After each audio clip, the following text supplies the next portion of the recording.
कि मुझे अधिकृत तौर पे तो ना कोचिंग सेंटर से कोई जानकारी मिली, ना प्रशासन या पुलिस की तरफ से कोई फ़ोन आया। मैंने कहा कि मैं एक बार मुझे चेहरा दिखा दो, मैं पहचान लूँ। तो बोला सर ये पुलिस केस है, हम दिखा नहीं सकते। 6 बजे 6:30 बजे के बाद दोबारा गया मैं। तो मैंने कहा भैया आप तो दिखा दो, रात में तो आप मना कर रहे थे, रात में नहीं दिखा सकते। तो बोले अभी जब तक पुलिस नहीं आएगी, आईओ नहीं आएंगे, तब तक हम नहीं दिखा सकते। मेरी ये डिमांड है कम से कम कि जो कोचिंग के ओनर हैं उन पे गैर इरादतन हत्या का मुकदमा ज़रूर दर्ज हो। देश का नुकसान है, कोई किसी एक का नुकसान नहीं है।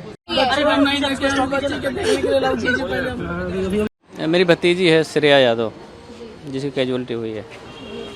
तो क्या पता लगा आपको, क्या जानकारी मिली? देखिए मुझे अधिकृत तौर पे तो ना कोचिंग सेंटर से कोई जानकारी मिली, ना प्रशासन या पुलिस की तरफ से कोई फ़ोन आया।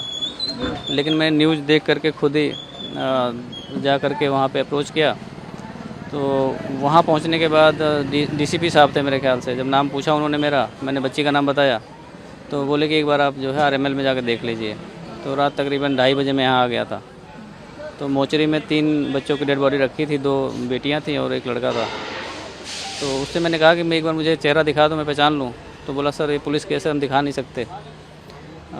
फिर बोला एक पेपर है मेरे पास, आप उसको देखना चाहें देख लें। तो उनमें 3 बच्चे थे, एक श्रेया यादव भी नाम लिखा हुआ था।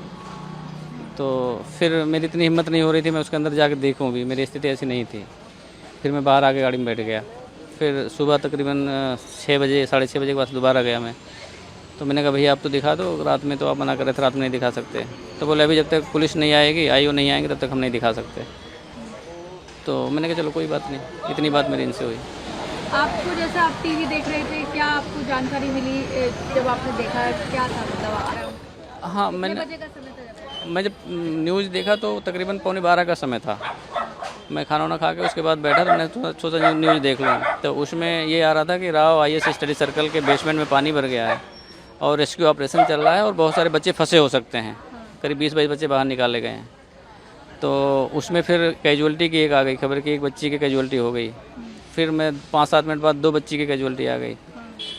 तो चूँकि एडमिशन मैंने ही कराया था तो मुझे पता था कि उसी में है। फिर मैं मुझसे नहीं रहा गया, मैंने कहा कि अब मैं जाके देख के आता हूँ।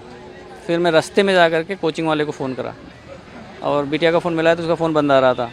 तो कोचिंग वाले को फ़ोन मिला, एक बंदा आ रहा था। एक दूसरा नंबर मैंने मिला, दूसरा मिल गया डीपी सिंह कोई हैं। तो डीपी सिंह से मैंने पूछा, मैंने कहा कि क्या आपके कोचिंग में इस तरह कोई घटना हुई है? बोले हाँ हमारे कोचिंग है, रेस्क्यू ऑपरेशन चल रहा है। तो मैंने कहा मेरी बिटिया का एडमिशन हुआ है श्रेया यादव, क्या वो भी तो नहीं है इसमें? तो बोले सर अभी नाम तो नहीं बता सकता, पर 2 कैजुअलिटी हुई हैं, 3 कैजुअलिटी हुई हैं, 2 बेटी और 1 बेटे की हुई है।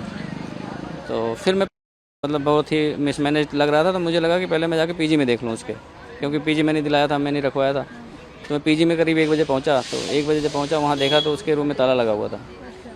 तब मेरा डाउट और हो गया कि फ़ोन मिल नहीं रहा है, रूम में ताला लगा हुआ, रात 12-1 बज रहे हैं, तो अगर होती तो यहीं आती। फिर मैं दोबारा वापस आया, वहाँ डीसीपी साहब से मैंने पूछा तो उन्होंने बताया कि आप एक बार आरएमएल के में जाके मोचरी में देख लीजिए। तो मैं करीब 2:30 बजे से यहाँ हूँ रात। इस तरह की घटनाएं जब होती हैं, मतलब किसी वजह से किसी की जान चली जाए, बिना किसी कारण की जान चली जाए किसी की, मतलब बदइंतजामी से, और एक जान की कीमत तो वो जानता है जो माँ बाप जिस बच्चे को पैदा करते हैं, पालते पोसते हैं, बड़ा करते हैं, तो उसकी पीड़ा तो वही जानते हैं। अब जो सिस्टम की जिम्मेदारी है वो सिस्टम को अपनी जिम्मेदारी को लेना चाहिए। और प्राइमा फेसिया मेरी ये डिमांड है कम से कम कि जो कोचिंग के ओनर हैं उन पे गैर इरादतन हत्या का मुकदमा ज़रूर दर्ज हो, ताकि जितने और कोचिंग सेंटर्स हैं, चाहे मानक से बनने हैं नहीं बनने हैं ये तो बात का विषय है, लेकिन कम से कम वो उनकी अपनी जवाबदेही ये हो जाए कि अगर मेरे से कोई लापरवाही होती है, मेरे सेंटर में कुछ ऐसा होता है, तो पहली जवाबदेही मेरी हो जाएगी। तो इसको रोका जा सकता है और रोकना चाहिए। ये देश का नुकसान है, कोई किसी एक का नुकसान नहीं है।